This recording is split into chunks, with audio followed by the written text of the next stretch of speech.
నమస్తే విజయ మేడం. నమస్తే ఉషా. మేడం, కొన్ని పరిస్థితుల కారణంగాను లేకపోతే ఇప్పుడున్న ఈ సమాజంలో ఈ జనరేషన్లో ఈ ఉరుకులు పరుగుల ఈ జీవితానికి సంబంధించి కొంతమంది కొన్నిసార్లు కొన్నిటికి అడిక్ట్ అవుతూ ఉంటారు.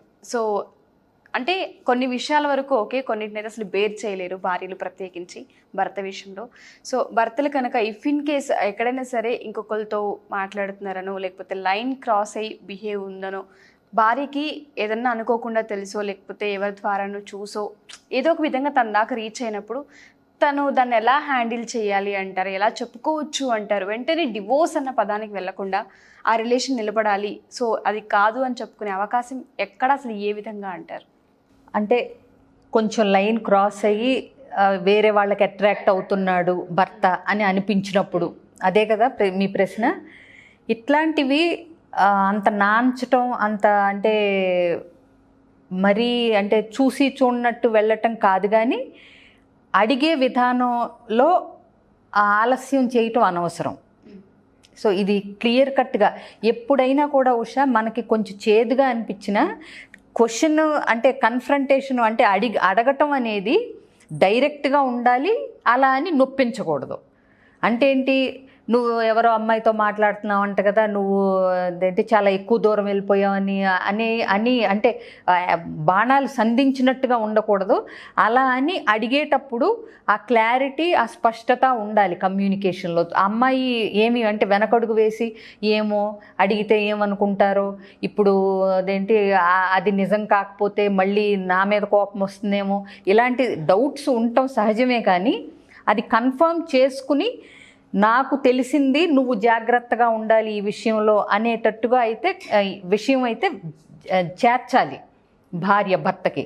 అంటే ఫర్ ఎగ్జాంపుల్ ఇప్పుడు నువ్వు అన్నట్టే ఒక లైన్ క్రాస్ అయ్యి ఒక అమ్మాయికి దగ్గర అవుతున్నాడు, అట్రాక్ట్ అవుతున్నాడు అనేది ఒక భర్త అని ఈ అమ్మాయికి తెలిసింది. సో అది ఫస్ట్ కన్ఫర్మ్ చేసుకుని, పక్కాగా కన్ఫర్మ్ అని తెలుసుకుంటే మాత్రం సో అడిగే విధానంలో ఈ అమ్మాయి ఏంటంటే కొంచెం క్లియర్గానే ఉండాలి, ఏమి నానచక్కర్లేదు. ఎందుకంటే కన్ఫర్మ్ అయ్యింది కాబట్టి. కన్ఫర్మ్ చేసుకోకుండా అనవసరపు ఆభాండాలు వేయటం కూడా కరెక్ట్ కాదు. బట్ మీరు అడిగిన ప్రశ్నలో అది నిజం అయితే మాత్రం ఈ అమ్మాయి క్లియర్గా చెప్పగలగాలి, ఇట్లా తెలిసింది నాకు, అది నిజమో కాదో అని కూడా నేను చాలా కాలం వెయిట్ చేశాను, కానీ బట్ కన్ఫర్మ్గా నా దాకా వచ్చింది ఈ విషయం. సో ఇప్పుడు ఇంకా ఎక్కువ దూరం వెళ్ళలేదు కాబట్టి ఇది ఇక్కడతో ఆపేస్తే మన ఇద్దరికీ బెటరు. నేను అర్థం చేసుకోగలను, ఎందుకంటే మీరు వర్క్ చేస్తూ ఉంటారు, కలిసి పని చేస్తూ ఉంటారు, ఎక్కువ టైం స్పెండ్ చేస్తూ ఉంటారు, కాదన్ను. కానీ మన వివాహం అనేది ఒక అందంగా ముందుకు సాగి మన రిలేషన్షిప్ అనేది కంటిన్యూ అవ్వాలంటే మాత్రం మీరు దాన్ని ఇక్కడతో కట్ చేస్తే ఇద్దరికీ మంచిదని నేను భావిస్తున్నాను అనేది తనకి చేతనైనంత తన భాషలో, తన లాంగ్వేజ్లో, తను వర్డ్స్ అన్ని ప్రాపర్గా పెట్టుకుంటూ క్లియర్గా మాత్రం చెప్పగలగాలి. అంతే తప్పితే అదేదో రెడ్ హ్యాండెడ్గా పెద్ద ఇదిగా దొరికిపోయాడు, నాకు గుప్పెట్లోకి జుట్టు వచ్చేసిందని చెప్పి రెచ్చిపోయి మాట్లాడటం, ఇలాంటివి చేస్తే ఏంటంటే కొంతమంది మగవాళ్ళు రివర్స్ అవుతారు. అంటే ఇప్పటిదాకా తెలవదు, ఇప్పుడు తెలిసిపోయింది, సో ఇంకా తెలిసిపోయింది కదా ఇంకా ఏం చేస్తుంది అని వాళ్ళు ఇంకా ముందుకెళ్ళటానికి ట్రై చేసే సందర్భాలు కూడా ఉంటాయి. సో ఈ అమ్మాయి అది కూడా చెప్పగలగాలి, మీరు ఇక్కడతో ఆపగలిగారా సరే, లేదంటే నెక్స్ట్ ఏం చేయాలనేది మనం డిసైడ్ చేసుకుందాం అనేది క్లియర్ కట్గా ఈ అమ్మాయి కనుక ఎక్స్ప్రెస్ చేయగలిగి, అలా అని దాని గురించి రచ్చరచ్చ చేయకుండా ఫస్ట్ చెప్పి. సో ఇందులో చాలా సిచ్యువేషన్స్ ఉంటాయి ఉషా, మనం ఒక్కసారి ఒక లైన్ని తీసుకుని అందరినీ ఒకటే ఇదిలో చెప్పలేము మనం సొల్యూషన్ అనేది. సో కొంతమంది సో ఈ అమ్మాయి విని తెలిసినా కూడా అర్థం చేసుకుని నాతో మాట్లాడి కట్ చేయమని చెప్పింది, సో మర్యాదగా చక్కగా చెప్పింది అని తెలుసుకుని అక్కడతో ఆపేసేవాళ్ళు ఉంటారు. ఇందాక నేను చెప్పినట్టు తెలిసిపోయింది కదా ఏం చేస్తుంది, ఇంకా ఏం బీగుతుంది అని చెప్పి అలాంటి భాష వాడి ఇప్పుడు ఏం చేస్తావు నువ్వు కూడా ఉంటారు.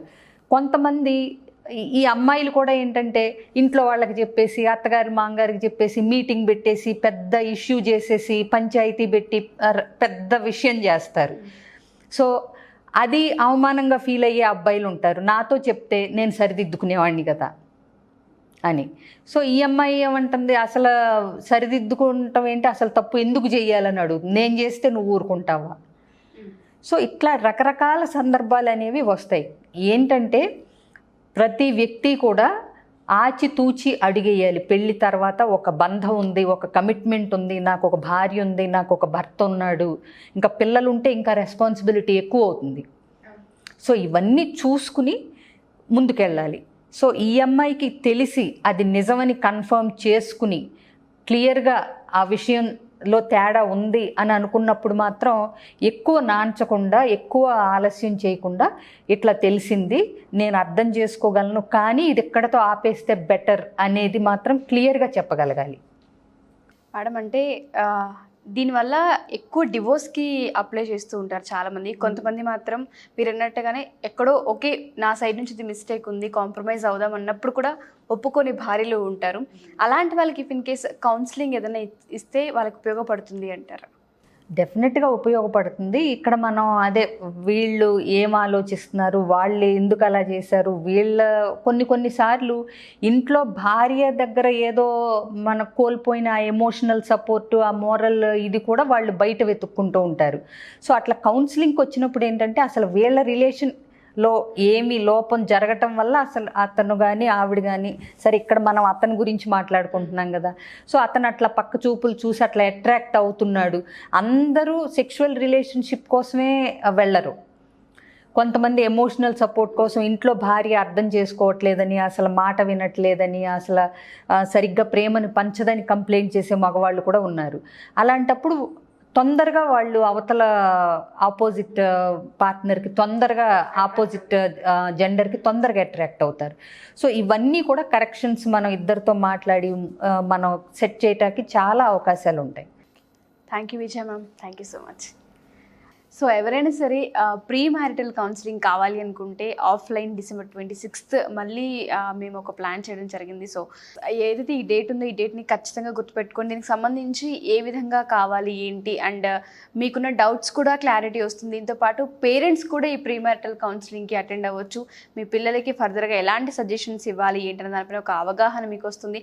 అండ్ ఇక డైరెక్ట్గా మీరు అప్రోచ్ అయ్యే ఛాన్స్ కూడా ఉంటుంది విజయ మేడంని. సో ఎవరైనా సరే ఇంట్రెస్ట్ ఉన్న వాళ్ళు కింద స్క్రోల్ అవుతున్న కాంటాక్ట్ నుండి కాంటాక్ట్ చేసి ఎన్రోల్ చేసుకోవచ్చు. Thank you.